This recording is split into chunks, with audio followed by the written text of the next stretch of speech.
Doctors will tell you those annual checkups you often forget about can really pay off in the long run. So making the time to get in when you're not sick is important, especially for women.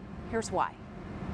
So the big key in family medicine, especially for us these days, is this preventative health. So again, kind of coming in every 6 months or a year, like I said, and just when they're feeling good, making sure everything goes okay, so that we can have these checkups that, when things go wrong or they're not feeling that well, it's hard to get kind of a baseline of what's normal for them and then what's not normal for them. Is really, really helpful just to kind of be more proactive about things. So there's three big ones. The first one that comes up is a pap smear, and then a mammogram and a colonoscopy.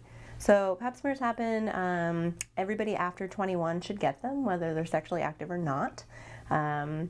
And anyone from 21 to 30, if everything is normal, gets one every 3 years. That change had started in kind of 2013-ish.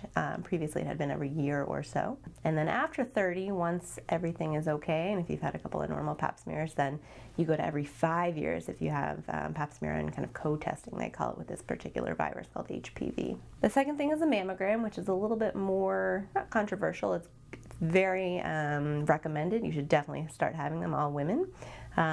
Usually around age 40, and they are not so comfortable, but they're very, very useful, so I'd really recommend to everybody to get them. And the last one is a colonoscopy. So the colonoscopy is a test that looks for colon cancer, but unfortunately involves kind of a big old prep, and lots of people hear about that, and that's not so good.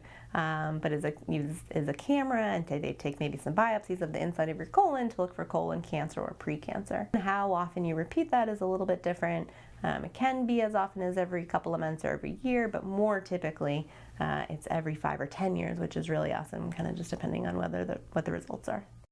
Dr. Pappas also says older women between the ages of 60 and 65 should be getting bone density tests to check for osteoporosis.